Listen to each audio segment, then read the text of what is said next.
This question is testing exclusively on the concept of pronouns. When we read through the sentence and take a vertical scan through the choices, we can see that there is a very obvious split between it and them.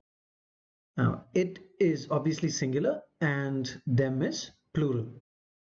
Now, generally, people tend to slightly underestimate the concept of pronouns because it's very easy to learn. But what I've observed is that it's kind of tricky to usually apply because most test takers do not value the logical impact of a pronoun. Because grammatically, what does a pronoun do? It just takes the place of a noun, correct? But this is the GMAT. We need to think logically. So I would like to modify the definition of a pronoun a little bit here. So yes, a pronoun does refer to a noun, but please do keep in mind that when a noun is put in the pronoun's place, it has to make logical sense.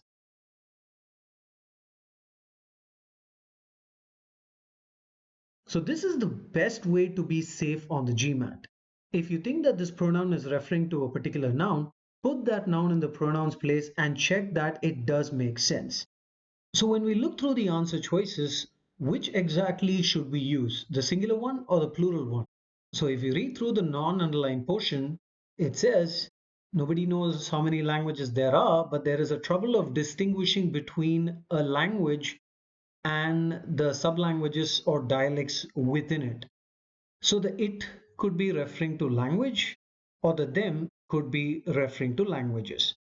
But just be a little careful. As I said, if you think logically, what the non-underlined portion starts to say is there is a trouble to distinguish between a language and certain things within.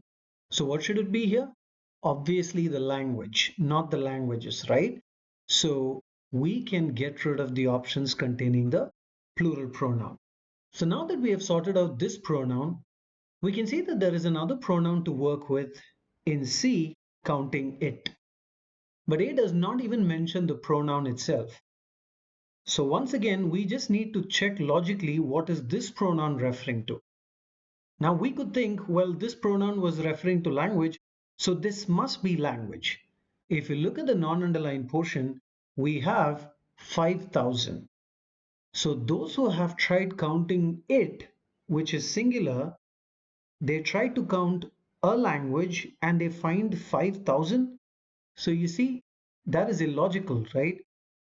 So what exactly are they trying to count? The languages, because that is exactly what the sentence starts off by saying. Nobody knows how many languages there are, but those who have tried to count find about 5,000. So we cannot have a singular pronoun here. The right answer choice is A itself.